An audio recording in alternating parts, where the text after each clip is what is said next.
i-share ko naman sa inyo ang recipe ng ating Choco Butternut Donut. Sobrang sarap at pwede natin itong pangnegosyo. Nakagawa po ako dito ng 18 pieces ng Choco Butternuts. Ito po yung ating donut. Malambot at napakasarap po.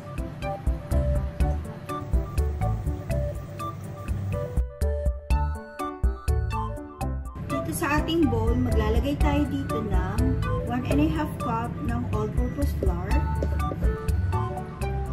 cup ng cocoa powder, 1 teaspoon baking powder, 1 teaspoon baking soda, 1 teaspoon salt. Salain natin ito mabuti. And i-add ko na rin po dito yung 1 cup brown sugar plus 1 tablespoon. I-mix lang natin ito. Once na na-mix na natin ito, then lagyan na natin ito ng cup cooking oil, half cup fresh milk, half cup ng water. Lagyan na rin natin yung ating 2 eggs. And 10 drops ng ating vanilla essence.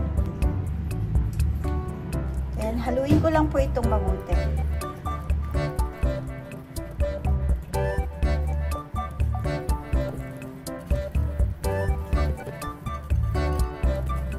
Once na na-mix na natin ito, then set aside na natin.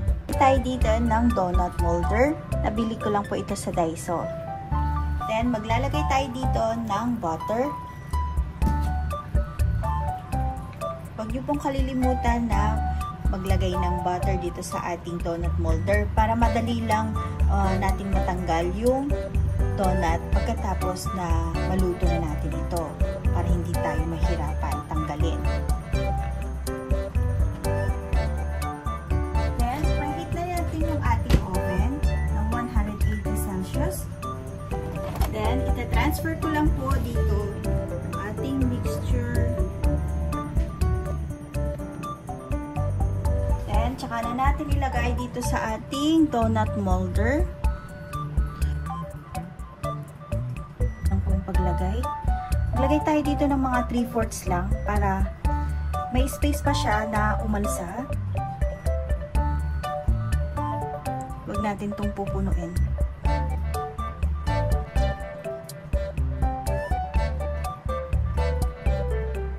Then, itaktak lang natin ito ng 3 beses bago natin ilagay sa oven.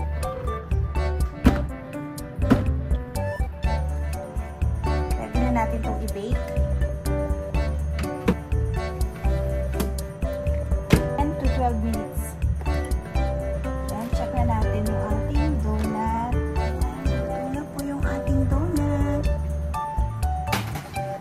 Dahan-dahan lang po natin itong baliktarin.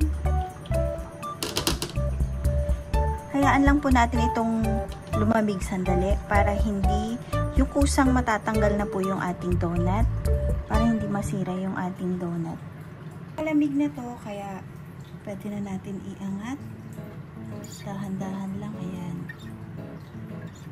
And ready na po.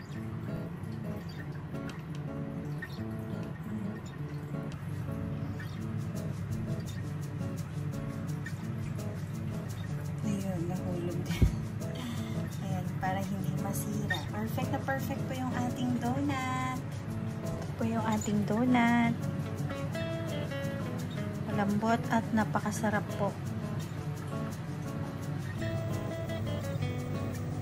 Para sa ating butternut, paglagay tayo dito ng half cup ng all-purpose flour, granulated sugar, 4 teaspoon ng orange food color. In ko lang po itong mabuti para ma-mix bago natin ilagay yung ating butter. Once na na-mix na po natin ito, pwede na natin ilagay dito yung ating butter. 2 tablespoon ng melted butter. Tsaka natin ulit ito hahaluin at i-mix natin mabuti. Once na ganito na po yung texture nitong ating mixture. Then, low heat lang po para hindi agad masunog at dahan-dahan natin itong lulutuin. Hahaluin lang po natin ito hanggang sa makuha natin yung tamang texture nitong ating butternut. Mag-a-add po ako dito ng 1 tablespoon ng butter.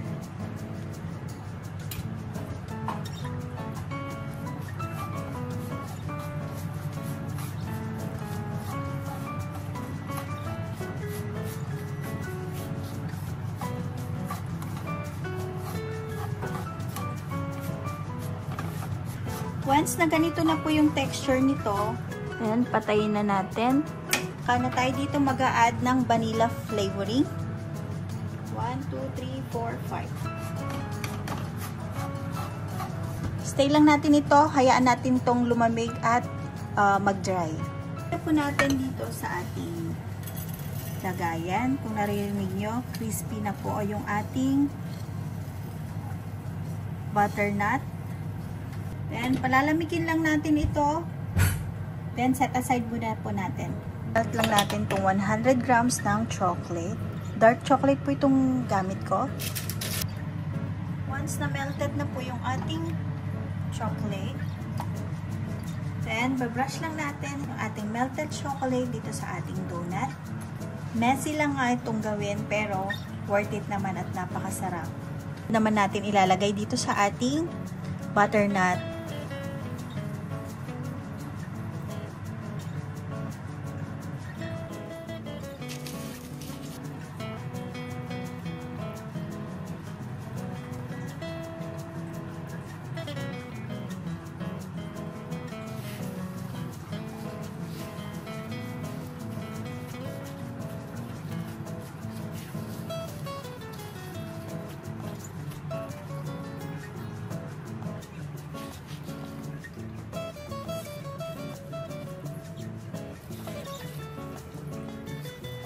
Ang ipang nenegosyo naman po natin, lalagay natin dito sa box, cooking sheets.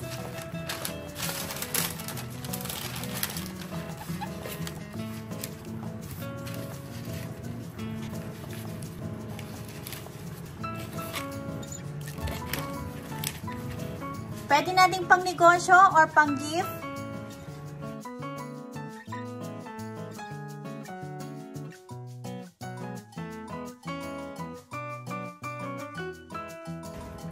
Sana nagustuhan nyo itong ating recipe na shinare for today. Thank you for watching. See you in my next video. Bye!